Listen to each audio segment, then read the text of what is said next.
Той, хто жыве ў табе, жыве вялікай гісторыяй. Памірае і воскрасае ў табе кожны дзень. Скарыся, абраўшы разам з ім гэты шлях да канца, таму што канца ў гэтай гісторыі няма. Ёсць толькі жыццё. Жыццё ва ўсёй паўнаце і яднанні з Творцам.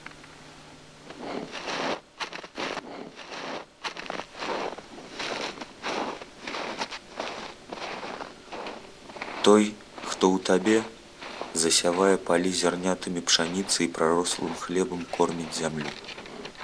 Той, хто ў табе, ходзіць рознымі дарогамі, але шлях яго адзіны сярод усіх. Той, хто ў табе, чытае Гефсіманію па жалобных камянях і знясіленым старым дрэвам дае вільгаць. Той, хто ў табе, сыходзіць, адказаўшы толькі на адно пытанне, бо сам з'яўляецца на яго адказ.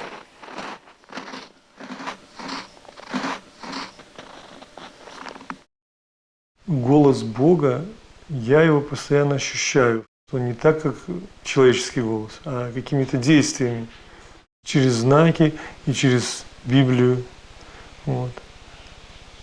Через людей других тоже. Своим человеческим умом мы, может, какие-то рамки делаем. Может, там и рамок никаких нету.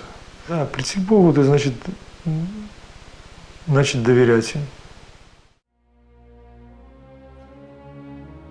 Жыццёвая гісторыя Маці Божай для Яна Папчынскага, будучага айца Станіслава ад Езуса і Марыі, была сапраўдным натхненнем, якое накіравала яго шляхам святасці да галоўнай мэты. Усё яго жыццё – гэта медытацыя над яе жыццём, каб яе поўны давер да Бога стаў адзіным з даверам яго самога. Ён прысвяціць сваю галоўную працу заснаванне манаскага ордэну менавіта ёй, без дапамогі каторай ён не здолеў бы стаць тым, якім яго бачыў Бог. А пакуль ягоны зямны шлях пачаў свой адлік у 1631 годзе. Дзяцінства, дзякуючы маці, было адзначана любоўю да малітвы і незвычайнымі перападамі ў здатнасці да навучання. Часам ён упадаў у дзіўны стан абыякавасці і немагчымасці ўсвядоміць нават самае элементарнае ў навуцы. У такі час ён вяртаўся дадому і пасвіў авечак. Увесь гэты жыццёвы перыяд – работа Божай ласкі над цяжкасцямі яго характару. Няўстойлівасць у паводзінах і ўнутраныя бітвы дапамаглі Яну Папчынскаму стаць тым чалавекам, які ўсё сваё жыццё аддае у рукі Божага провіду. А наперадзе ў яго сапраўдны шлях гераічнага даверу і подзвігу.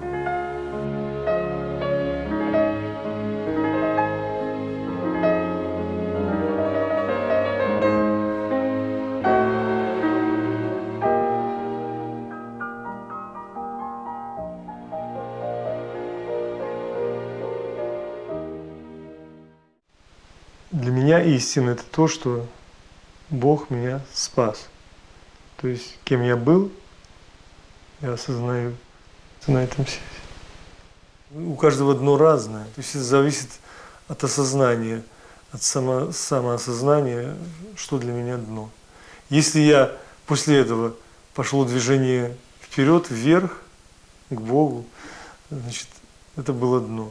А если я еще продолжаю падать, значит, это еще не дно.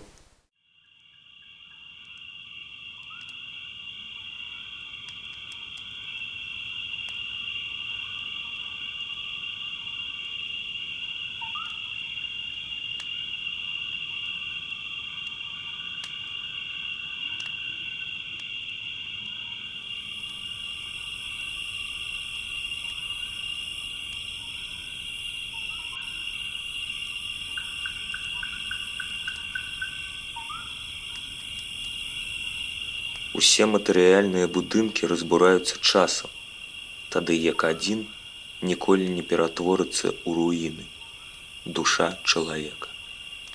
У пачатку сваёй кнігі «Містычная святыня Бога» Станіслаў Папчынскі сказаў: «Толькі дзякуючы боскай ласцы мы здолелі стаць святыняй Божай.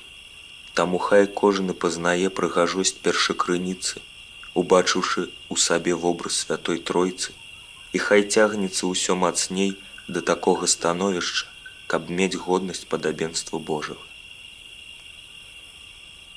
Станіслаў Папчынскі нагадаў забытую з часам праўду. Калі ўсё аддаць Богу і пайсці за добрай навіной, наша жыццё паступова стане дарогай упадаблення Хрыстусу. Поўня жыцця – гэта калі чалавек можа ўдзельнічаць у Божай славе. Гэта шлях да святасці.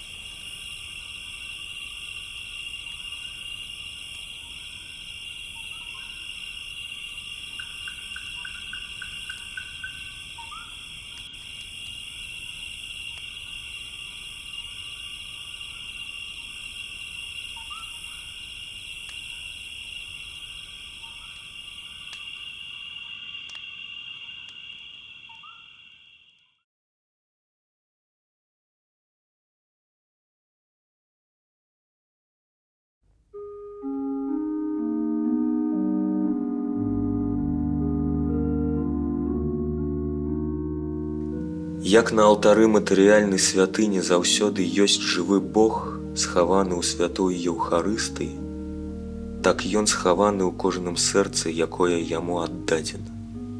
Няма ў чалавеку нічога больш каштоўнага, чым ягонае сэрца. Таму менавіта тут павінен знаходзіцца Бог, каб у ім пасяліўся, панаваў, адпачываў назаўсёды. Толькі ў Богу яно і можа заспакоіцца.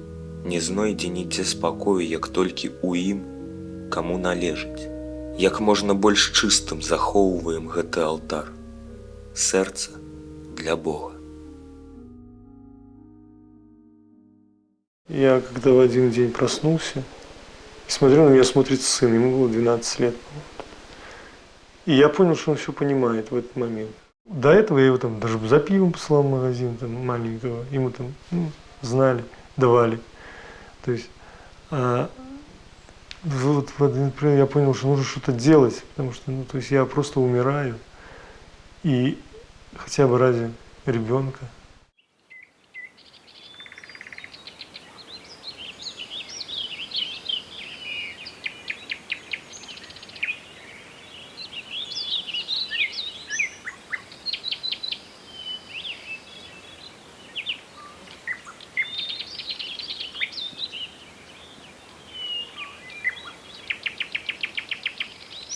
Твая прысутнасць, Пане, гэта існаванне валадарства нябачнага, але рэальнага ў сваёй адвечнасці. Гэта валадарства не трэба вылічваць альбо прыдумляць. Яно заўсёды было і яно ёсць. Ува мне, у навакольнай цішы, у людзях. Яно ўзвышаецца над дамамі і пошумам. Яно болей, чым існуе. Яно жыве. Таму што гэта і ёсць твой дом, Пане. Гэта прачуванне адвечнага дома ўжо тут, на зямлі. Ты запрашаеш мяне ўвайсці ў гэтае валадарства, у твой свет, у твой запавет, у тваю святыню, у тваю прысутнасць.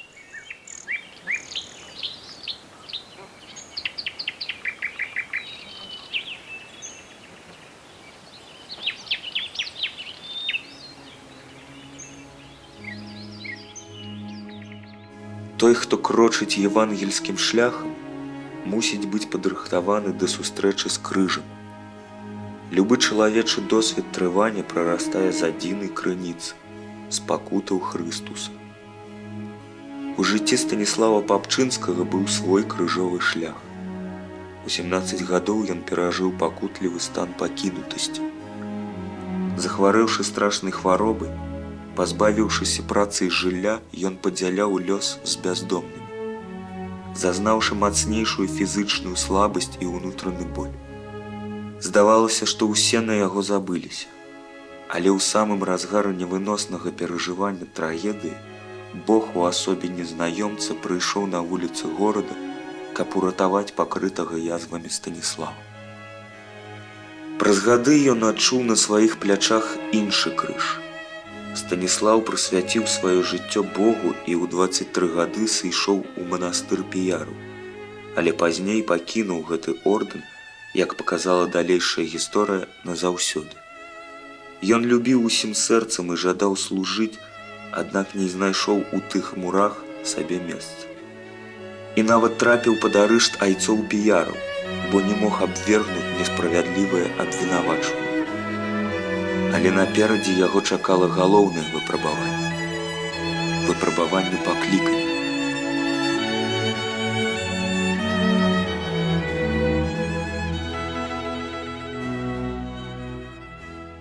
Я был атеистом, я не давал крестить ребенка, и было такое, мое слово было только через мой труп.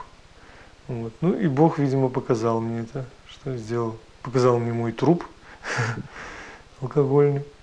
Без спиртного я просто не мог жить, как без воздуха.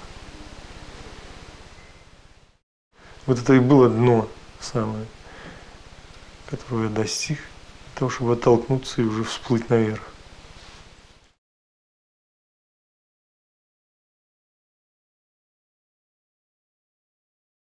И когда я решил бросить пить, я пошел просто к наркологу.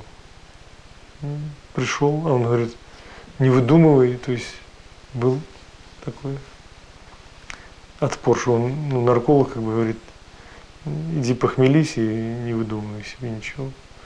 Вот. Но он не понимал ситуацию просто. Вот. И я несколько раз приходил до тех пор, пока мне не дали направление, и пока я все-таки не смог пройти курс лечения. Процесс длительный, я не думаю, нельзя вот, не получается так, что бросил пить и стал другим человеком. У тебя эмоции остались те же, там приступы гнева те же, может быть даже какой-то грех, он тоже остался. Ты всего лишь не пьешь. Это просто нужно открыть глаза и посмотреть, кто ты есть на самом деле, реально. Вот. Иногда это, конечно, неприятно, потому что мы можем играть какую-то роль в жизни того или иного образа или человека. Вот. Но Бог знает всегда, кто ты есть на самом деле.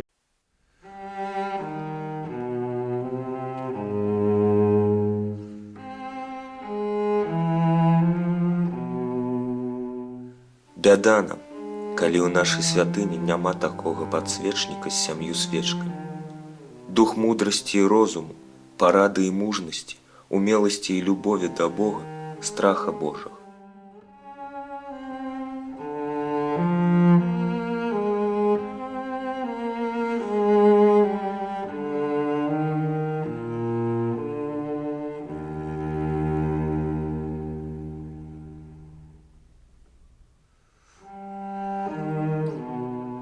Прыйдзі, Дух Святы, прыйдзі, прыйдзі са сваімі дарамі.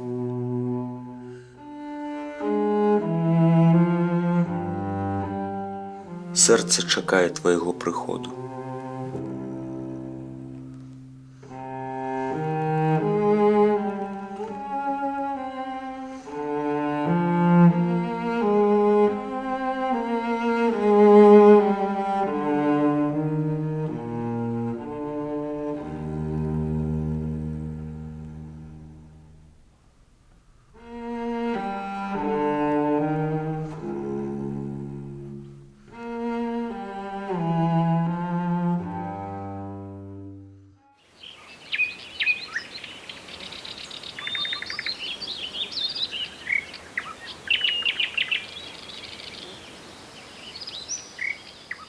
Твой шлях, мой шлях, твое слово, мой компас.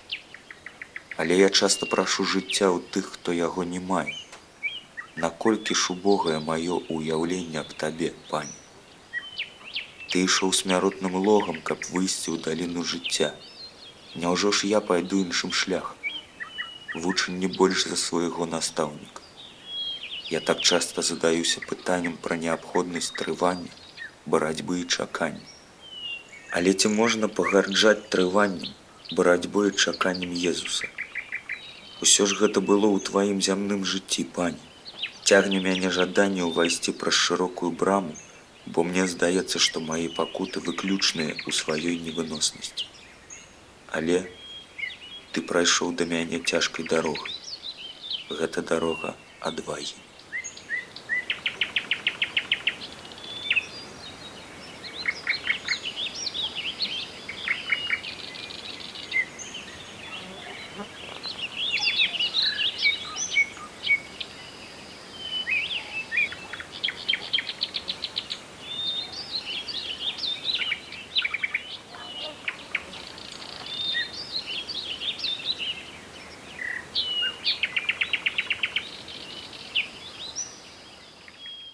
Я думаю, во-первых, мне очень предрасположенность, наверное, такая была, очень вкусно было.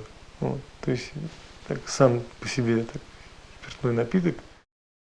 Стеснялся отношений с девушками, стеснялся там, в силу того, что я музыкант, может, где-то боязнь такая, сцены там, зала зрительного большого. И как бы, подогревал себя немножко этим. Но быстро очень вошел во вкус. Сначала она была веселая, такая нормальная, жизнь красивая. Все весело, все хорошо. Я всегда хвалился, что никогда не болит голова, там, и все нормально, там, никаких отходняков. Вот. А потом это стало таким, я стал выпивать один, там, без повода, без всякого. И, наверное, находил в этом удовольствие. Вот.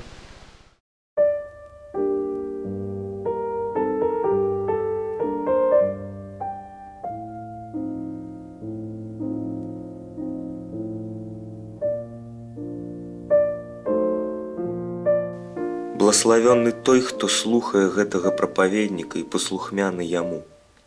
Не трэба было б столькі кніг і прамаўляючых прапаведнікаў сярод людзей, каб мы толькі звярталі ўвагу на шэпт і голас нашага сумлення.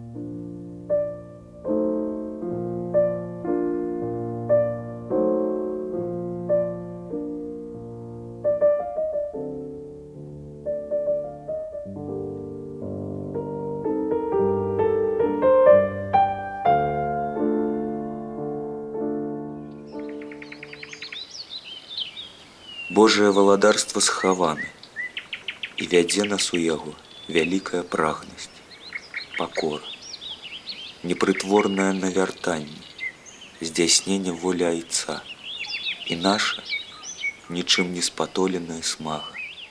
Я от Бога смог принять только после 2 лет трезвости, только тогда.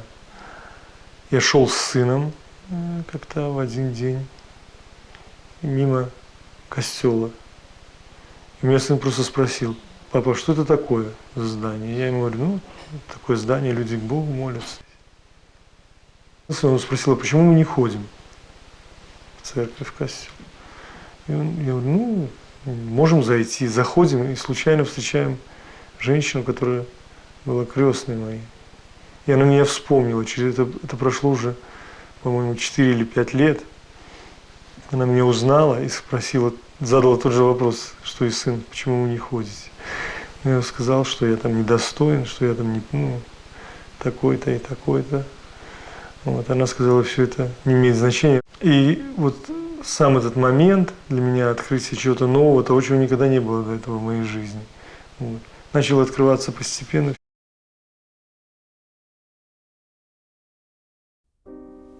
Гэты заклік выглядаў поўным вар'яцтвам збоку, але ўнутрана отец Станіслаў ні на імгненне не сумняваўся ў тым, што гэтага хоча сам пан Бог. Ён прасоўваўся ў поўнай цемры, не маючы нічога, на што можна было б абаперціся. Нараджэнне марыянаў адбывалася пры такім знешнім убостве, што па-чалавечы гэта вытрымаць было амаль немагчыма. Хутка яму здрадзілі і тыя нешматлікія паплечнікі, што пайшлі ўслед за ім. Айцец Станіслаў быў даведзены да крайняй рысы свайго чалавечага трывання і папрасіўся назад да айцоў піару. Аднак у адмове генерала ордэна ён пачуў ціхі голас Хрыстуса: «Выканай сваю місію». І ён зноў даручыў сябе бязмежнасці веры, пакіраваўшы насустрач свайму прызначэнню.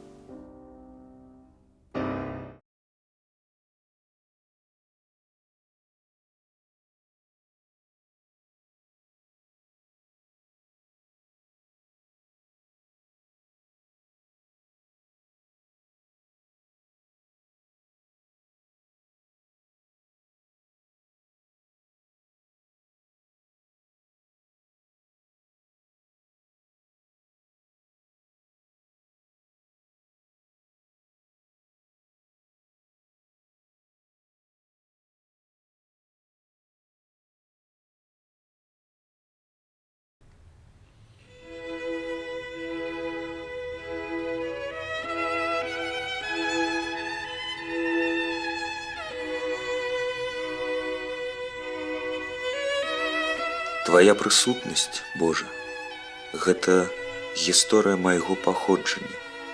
Немагчыма яго зразумець і знайсці корань без усведамлення таго, што я заўсёды існаваў у табе. Калі я вызваляў сваё жыццё ад ідалу, я ўбачыў, як усё ва мне робіцца адной суцэльнай смагай. У гэтай смагі тваё аблічча, якое я шукаю ў кожным тваім стварэнні.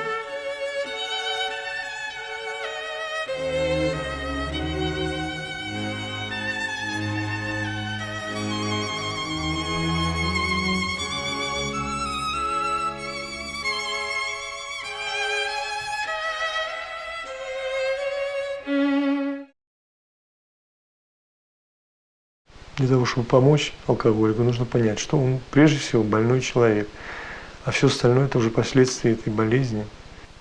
То есть человеку нужно всегда дать надежду, что можно бросить пить, не бросать его, не бросать и в то же время иметь конкретную позицию по этому вопросу.